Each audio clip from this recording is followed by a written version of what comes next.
My name is Laura Whitmore. I'm 53 years old. Precisely 3 weeks ago, I buried my husband, Daniel, the man who stood by me for 25 years. It was a quiet, kind marriage. Nothing flashy, but full. He was a man of few words. Not overly sweet, but always did more than he said. We once promised never to keep secrets from each other, but Daniel took one with him to the grave. Throughout our life together, there was only one thing Daniel ever said with an unusual firmness. Something he repeated exactly 3 times. If anything ever happens to me, don't go to the farm in Alberta.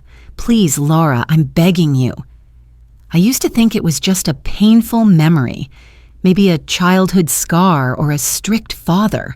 I respected his boundary, so I never asked. But the first thing I received after the funeral wasn't flowers or condolences. It was a handwritten letter and an old brass key delivered by Daniel's private attorney. My dearest Laura, if you're reading this, then it means I've gone ahead. You know how much I love you, and if I could, I would have stayed 1 more year, month, and day, just to see you smile again. But I can't, and I don't want you living in an empty world. So I'm leaving you the one thing I've avoided my whole life. Go to Autumn Ridge. I stared at the name of the estate, Autumn Ridge Farm, Alberta, Canada. The place he once forbade me to go near, now signed over to me, no one else. I held the key. My hand trembled. Every part of me screamed in 2 directions. Keep the promise, or uncover the truth the man I loved had taken to heaven. 3 days later, I booked a flight to Alberta. I had made my choice. I had broken the one request my husband ever asked of me. But if he genuinely wanted me to stay away, then why did he leave me the key?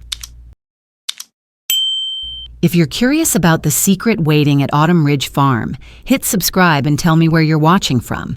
Every subscriber is a companion on this journey, a journey to unlock what's been hidden. The rental car rolled smoothly along a winding red dirt road through the woods. Alberta in autumn was ablaze, rows of maple trees burning gold, their branches arching overhead into a tunnel of haunting beauty. I thought that if Daniel ever hated this place, it certainly wasn't because of the scenery. GPS said I was close. My heart began to pound as a black iron gate appeared under the canopy, with a brass script that read, Autumn Ridge Farm. Daniel used to whisper that name in his sleep like a lullaby, and deny it in daylight like a curse. I stepped out of the car. Cold. Still. A strange sensation filled my chest, both familiar and foreign. The main house emerged through the light fog, a large, classic wooden home, cared for with precision. From the oak-shaded porch to the soft blue-gray shutters, everything about it felt warm, inviting. I stepped inside, and then I froze. The west wall of the living room was covered in oil paintings of horses. Each has a different pose, moment, and soul, from colts dancing in fields to stallions galloping through snow. I recognized every brushstroke, every composition, every look in their eyes. They were mine. I had created paintings in art school. Before I gave it all up to become a wife and a mother, I thought they were lost forever. But here they were, hanging in the heart of the place Daniel swore he'd never return to. I couldn't breathe. Daniel had kept what I thought I had abandoned, and it wasn't just the paintings. On the center table, there was a silver laptop, closed neatly, beside a dried red rose and a small handwritten note. If you've come this far, open it. Password is the place I proposed. I reached out with shaking hands. It felt like I was opening a time capsule, not back to the past, but into the heart of a man who had loved me more quietly than I ever knew. Autumn Ridge wasn't a place Daniel despised. It was a gift he had hidden, and I had just unwrapped the first layer. The laptop powered on slowly, as if trying to hold on to the last warmth of the man who last touched it. I typed each letter of the password, Moraine Lake 1996, where Daniel knelt in the rain and asked me to marry him. The screen lit up, empty, except for one single folder in the center of the desktop, for Laura after I'm gone. I clicked it. My heart tightened. 365 videos. Each one is titled by date. Each one begins with the same familiar greeting. Hi, love. If you're watching this, then today must be your first day without me. The screen lit up to reveal Daniel, thinner, his face worn by illness, yet his eyes still warm. He was sitting in a studio. The wall was lined with my paintings behind him.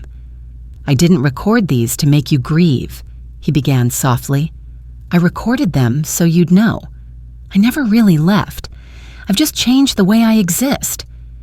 Each morning, open one video, just one a day. That way I can still have coffee with you, wake up with you, live with you. I thought I had prepared myself for loss. I thought I was strong enough. But nothing prepares you for the moment you hear the voice of the one you love, soft as mist, real enough to stop your breath.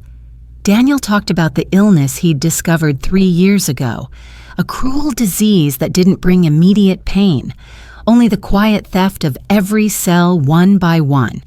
He chose not to tell me, because he didn't want me living in fear. He called it the cruel gift of silence. But that silence wasn't because he feared death. It was because he wanted me to live, without being imprisoned by grief. In the video, Daniel spoke of Autumn Ridge. I used to hate this place. That's true. But not because it was ugly, because it was where my parents lost each other, where my childhood was buried in silence and cold. But then I thought, if a place that once brought pain can be healed, maybe it can also be the place where you begin again. After nearly 30 years of never setting foot there, he had repurchased Autumn Ridge. Quietly. Every brick, every nail, every painting hung was a heartbeat he left behind for me. I don't want you to spend your life simply as a widow. I want you to live as a free woman, free to paint again, to love again, to breathe again. I sat there, frozen.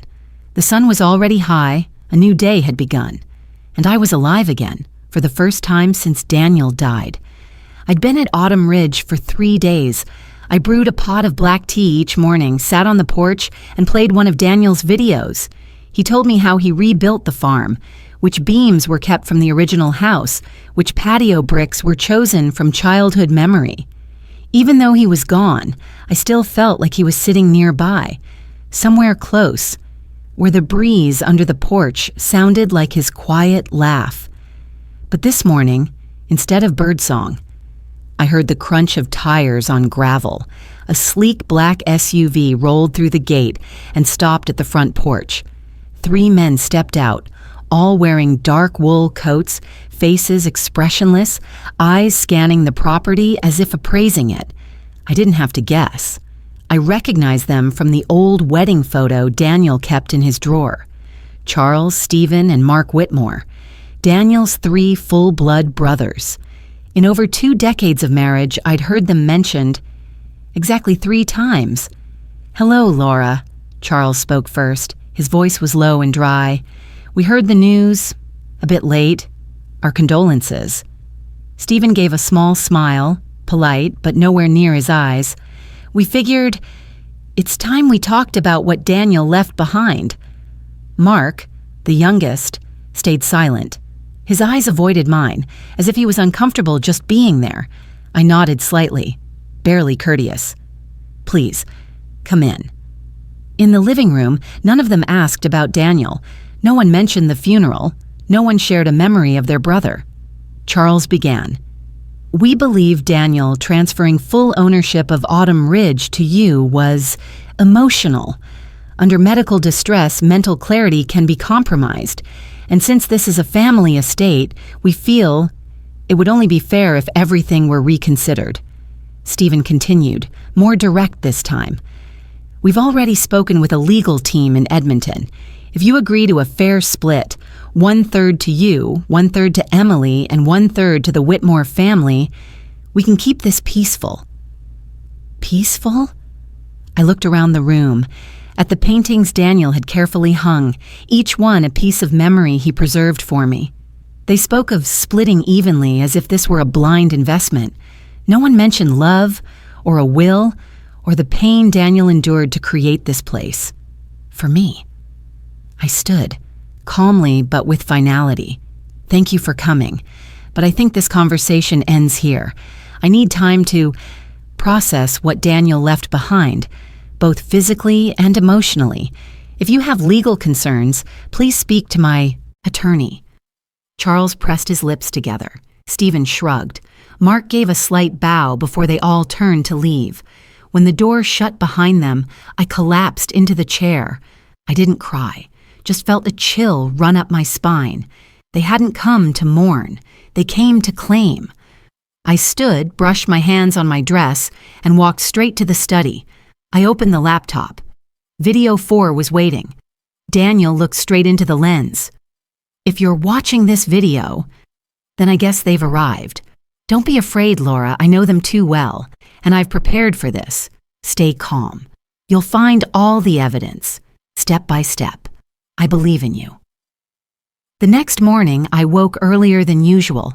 Mist still hung over the pasture, and the caws of distant crows echoed from the woods like whispered warnings. I brewed a cup of coffee and opened the 5th video as Daniel had instructed. His eyes were more tense than usual. Laura, today might be the day you begin to see what truly lies beneath this land. I want you to meet Hank, the ranch manager. I told him that when you arrived, he'd know what to do, but only when you're ready. I walked toward the stables.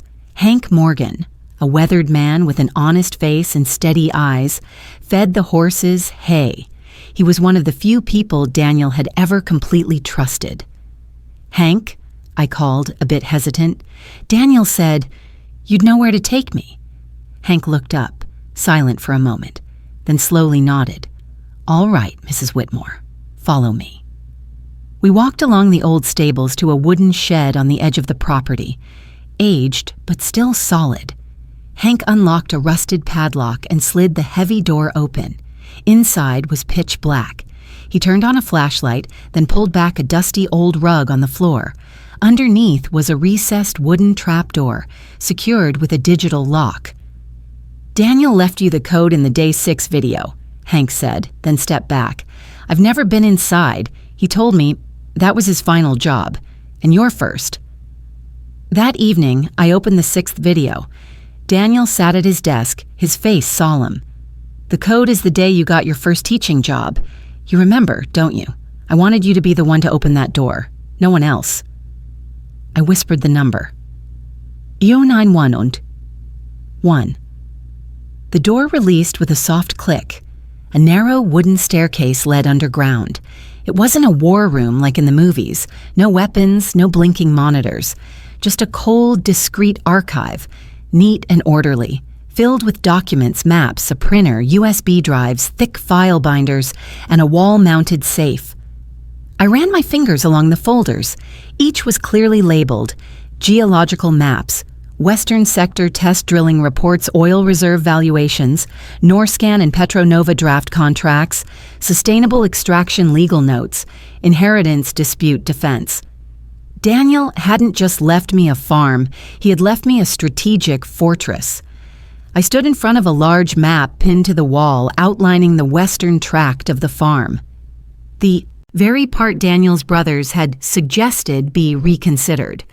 According to 3 independent engineering reports, precise area sat on top of a massive crude oil pocket worth hundreds of millions of dollars. I collapsed into the nearby chair. I wasn't holding a piece of land. I was sitting on a black gold mine. In the corner of the desk, there was a small handwritten note.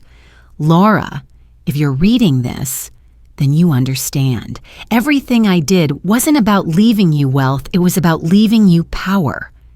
Don't let them reclaim what they once abandoned. You're stronger than you think." I clenched the note in my hand. The dim light cast my shadow on the wall. Daniel hadn't fought death. He had prepared me for a new life, and I was ready to fight for it. That afternoon, my phone buzzed. The screen lit up with a familiar name, Emily. She was calling on FaceTime, something she only did when it was serious. Her face appeared on screen, sitting in a familiar cafe in Minneapolis, her blonde hair tied up, the same conflicted look she always wore when torn between logic and emotion. "Mom, I need to talk." I nodded. "I'm listening." Emily took a deep breath. "Last week, Uncle Stephen called me, then Uncle Charles. They said I deserved to know the truth." I said nothing. I waited.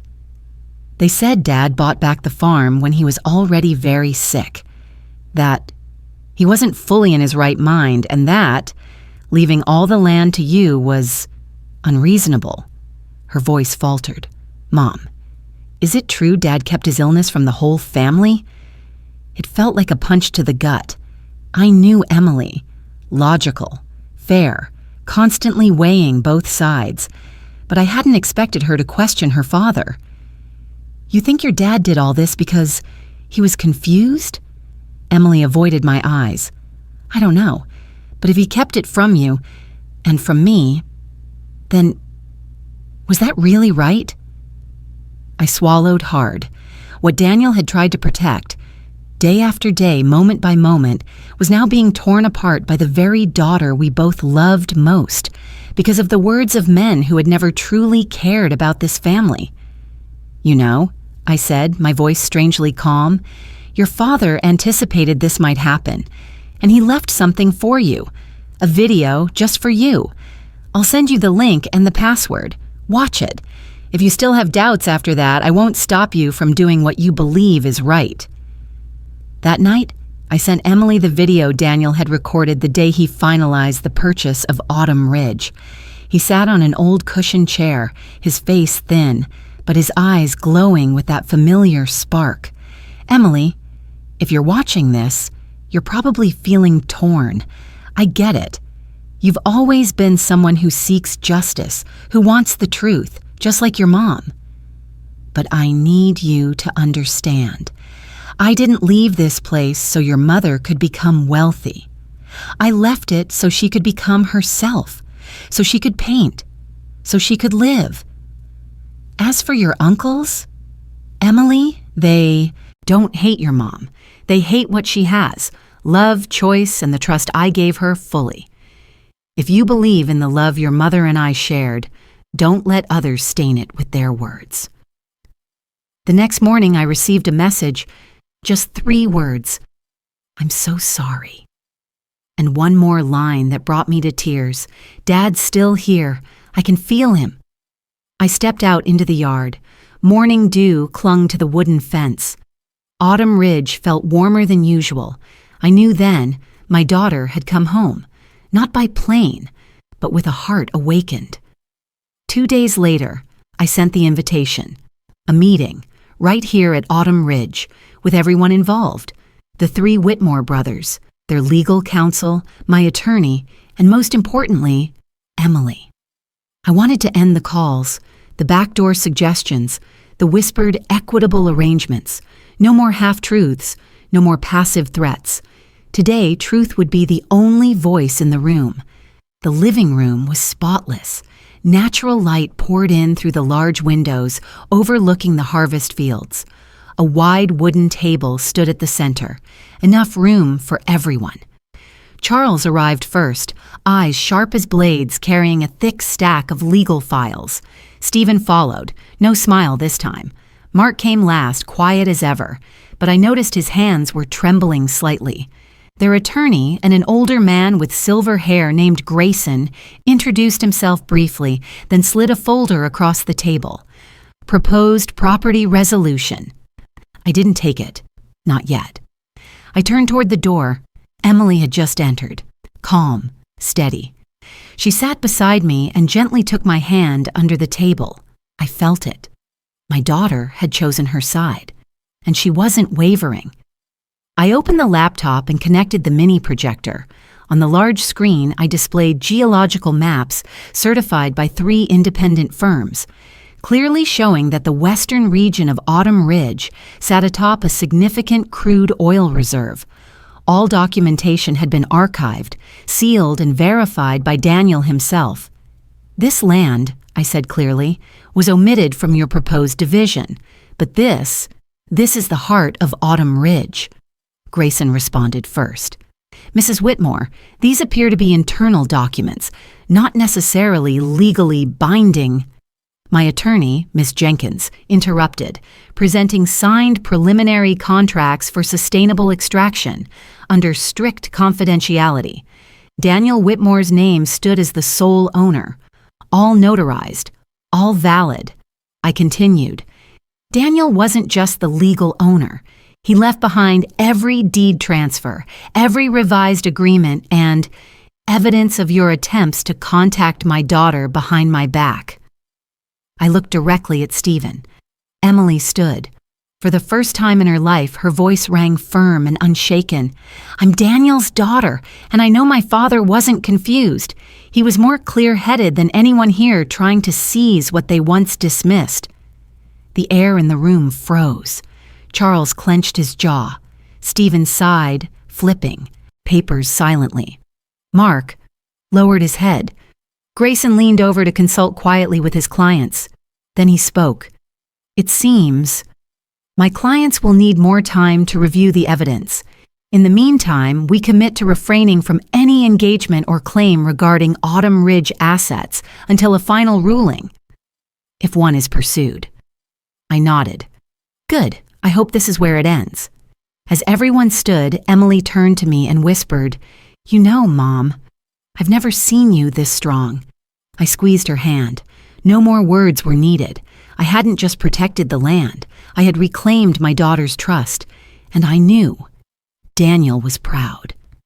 After that fateful meeting, Autumn Ridge returned to quiet. No more suspicious glances, no more strange tires on gravel roads, just the wind through the trees, distant horse whinnies, and my heartbeat, slowly returning to its rhythm. I began walking more slowly through the house Daniel built for me, no longer running from fear, no longer chasing answers that didn't need to come. Each morning I brewed tea, opened one of Daniel's videos, and stepped into the studio he had built just for me. A room behind the main house, with white walls, high ceilings, and windows that welcomed soft, natural light from the east. I couldn't believe what I saw the first time I opened that door. Lining the room were all my old paintings from art school. From my first year to the final days I ever held a brush, before life pulled me into the roles of wife and mother. Daniel hadn't just kept them. He had framed each one, labeled them with dates, and arranged them in order of progression, like a personal exhibit that had never been shown. I sat down on an old wooden chair draped in white linen. On the table, a brand new set of paints, brushes still wrapped, and a blank canvas, crisp and waiting. I reached out and touched the surface gently.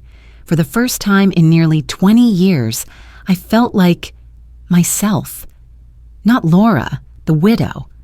Not Laura, the woman sitting on top of an oil field. But Laura, the artist who once dreamed of painting the world with her own light. I began to paint again, slowly, cautiously, like someone relearning a forgotten language. The first pieces weren't good. My hands were stiff, my colors are clumsy, but I didn't feel ashamed. I felt alive. And Daniel was still with me every morning through his videos, clever, warm, and full of gentle humor. "I don't need you to paint for galleries. I just want you to remember. The brush never left you. It's just been waiting for you to come back." Emily still called every day. She'd returned to work in the city, but something had changed. No more rushed tone or questions like a lawyer building a case. Now she told me about small things, a new cafe, the book she was reading, or simply, "I miss Dad today." So do I. But missing him no longer felt hollow. It had become a rhythm of life, a way to keep Daniel close, without letting the grief rule over me.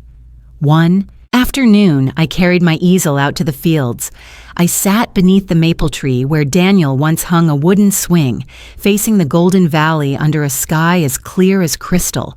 I painted, not for anyone, not to prove anything, just so I could breathe, just to be Laura Whitmore, A woman who didn't just survive loss, but learned how to rise from it. I was finishing my third painting when I got a call from Minneapolis. Emily. But this time, her voice wasn't light. There was urgency in it, hesitation, confusion she couldn't quite hide. "Mom, I just ran into Uncle Mark at the hospital lobby and it wasn't a coincidence." I held my breath. He said, "Charles is in critical condition, heart failure. He needs a liver transplant, and I might be a match." I sat frozen. Mark, the quietest of the three, who seemed the least involved, had approached my daughter, again. But this time, not to claim property, to ask for a part of her body. "What do you think?" I asked, my voice oddly steady. Emily was silent. "Mom, part of me feels sorry for Uncle Charles. But another part can't stop thinking about last time. They tried to manipulate me, Mom. I don't want to be used. But if I'm the only chance he has..." I interrupted. "No, they have other options." That night, I opened the small wooden box Daniel had left in our bedroom, the one he told me to open only when things reached the deepest test of compassion. Inside was a letter, sealed with red wax. The outside read, "Only open if organ donation for Charles is requested." My hands trembled as I opened it. Laura. I wouldn't be surprised if Charles ended up in this condition. That heart condition runs in the family. I carry it mildly. Charles more severely. They'll come, not for me or you, but for what you might still hold. And if they come to Emily, remember, she is not their only hope.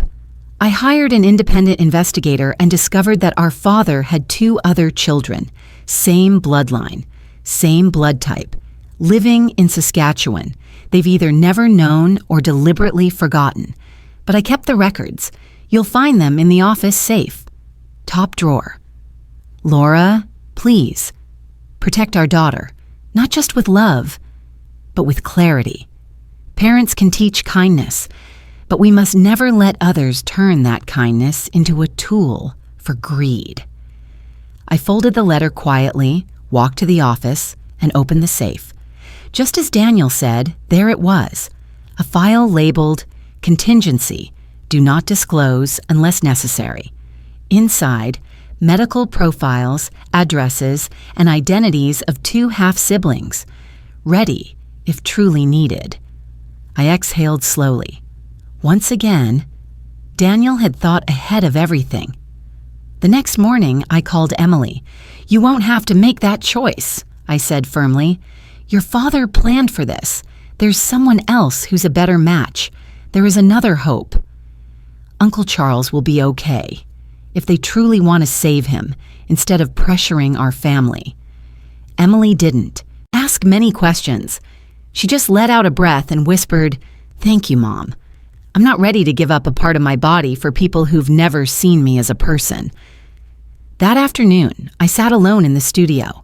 Sunlight slanted through the glass window, casting a warm glow over the painting in progress.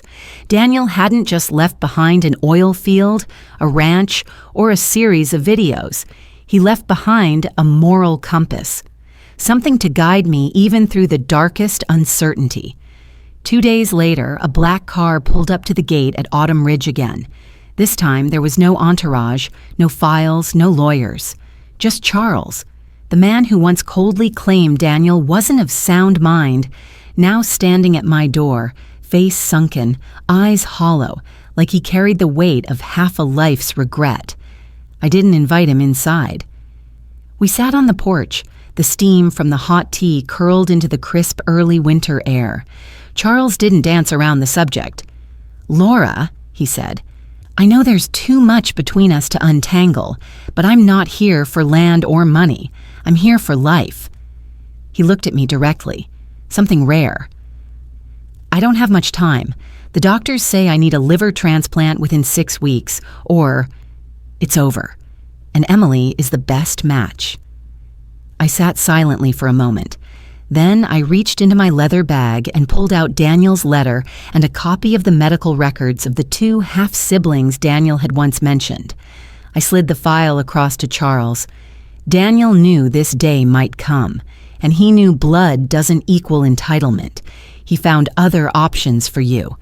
These two could save your life without forcing my daughter to compromise her integrity. Charles stared at the folder but didn't touch it. I continued calmly. Charles, I'm not saying no out of hatred. I'm saying no because he'd do the same if Daniel were alive. Emily's been hurt enough, and I won't let anyone else use her kindness as a bargaining chip. Charles exhaled, his eyes reddened. Whether from illness or emotion, I couldn't tell. Daniel was always 5 steps ahead. I just never imagined he'd plan this far. I gave a faint smile. It's not far, it's just right. He stood and stepped down the porch steps. But before getting into the car, he turned back and said something I had never once heard from any member of the Whitmore family in 25 years. I'm sorry, Laura, for everything we did to you and to Daniel. I nodded, not in forgiveness, but with no need for revenge either. After the car disappeared behind the trees, I walked back inside and opened the following video from Daniel. He sat by the fireplace holding the old wool scarf I had knit for him in our first year of marriage. Laura, if you just said no to something that felt like the hardest thing in your life, then I know you're strong enough now to keep living without needing anyone's permission. I never needed you to be perfect. I just needed you to know what's right and hold on to it. That's what made you so beautiful to me. I turned off the video, letting the screen fade to black like a dying fire, and I knew I had just passed the final test of becoming whole. I had protected my daughter, protected myself, and protected the legacy of the man I loved, not through force, but through unwavering wisdom and kindness. It had been almost 3 months since I first stepped into Autumn Ridge, with just a key, a letter, and 1,000 unanswered questions. Now, things had become clearer. I understood why Daniel kept it a secret. I understood why he chose this place as not only the end of his story, but the beginning of mine. I was no longer Laura, the wife behind her husband's legacy, no longer the mother who always stepped back to make space for her child. I had become Laura again, the woman brave enough to paint her own life from scratch. I mounted the largest canvas I'd ever used in Daniel's studio. It filled the entire east wall, where morning light streamed in soft and pure, like the breath of hope. I titled the piece, 3 Generations. I started with the ground, layered strokes of brown, gray, and red, symbolizing the history of this land, from Daniel's childhood scars, the Whitmore family's manipulations, to the treasure he discovered, and chose to guard in silence. Above that, the autumn field, golden rows of grass beneath a vast blue sky, just like the morning I arrived, and on top of it all I painted 3 riders on horseback, a man, upright, long coat flowing atop a tall black horse, Daniel, a middle-aged woman, hair tied up, thick sweater, holding a paintbrush instead of a whip, me. Behind us was a young woman, smiling, arms wide open in the wind, Emily. In the painting, none of the 3 faces the viewer. They ride into the horizon where the mountains fade into morning mist. No one leads. No one is left behind. They ride together. How we always have, still do, and always will. Even though one of us is gone forever. Instead of a framed photo, I hung the painting in the living room, right above the fireplace. Daniel doesn't need to be remembered through a picture. He deserves to be lived through every action Emily and I carry forward daily. That evening, Emily called over video. She stared at the painting in silence for a long moment. Then she smiled. Mom, this doesn't feel like just a ranch. It feels like the place Dad chose to keep the best parts of who he was. I nodded, tears falling silently. The next day I wrote a line in my journal. Legacy isn't land or money. Legacy is the ability to leave behind belief, life, and the right to be fully yourself for the ones you love. Daniel did that, and now it's my turn. Winter crept into Autumn Ridge, wrapped in thick fog and bare branches. But the place had never felt warmer. Emily switched to remote work, partly to escape the city noise, but more so because she needed to be closer to something real, something deep, something rooted. We didn't talk much about what Daniel left behind. We didn't need to. His presence was in everything, in the way I brewed tea each morning. In the meantime, Emily walks the horses across the pasture every Sunday afternoon. Each morning, we opened a video. Today was video number 93. Daniel still appeared, steady as always, voice calm and warm, eyes full of the same light. Some days, he told stories from college, eating dry noodles as a broke student. On other days, he read poetry. Sometimes, he simply asked, "Did you sleep well last night?" We played the videos like background music in the kitchen, baking bread or brewing coffee. He wasn't someone we had lost. He had become part of the way we lived. The oil company had officially signed the contract to extract from the western side of Autumn Ridge, following the exact sustainable model Daniel designed: no deforestation, no disruption to natural habitats, and most of the profits would go into a scholarship fund named after his mother. A small gesture to begin mending a deep wound left by his family. I now sit on the project's oversight board, not for the title, but because I know what Daniel poured into every line of that plan. He didn't want to leave wealth. He wanted to leave life. Emily now teaches online classes in art history. Sometimes I overhear her explaining the movement of horses in paintings, the use of light and composition, using the same language I once loved. I never asked her to stay, but she stayed, by choice. One late afternoon, I sat in the studio as golden light streamed through the windows. I played video number 94. Daniel smiled, looking straight through the screen as if he were sitting beside me. "If you picked up your brush again today, then I know I did the right thing." I gently placed my hand on the table, then turned to the window. The fields beyond were painted in gold. In the breeze, I heard the soft neigh of a horse, and somewhere in it, Daniel's laughter. We're no longer living in the past. We're living with it, as blood, memory, and future. Autumn Ridge isn't just where Daniel ended his journey. It's where I began again, where Emily found her roots, and where all that's good continues to be sown. If you've stayed with us through the end of this journey, thank you for believing in the power of family, love, and choosing what's right. Leave a comment below and tell us what moved you most, and don't forget to subscribe to our channel for more heartfelt human stories like this one.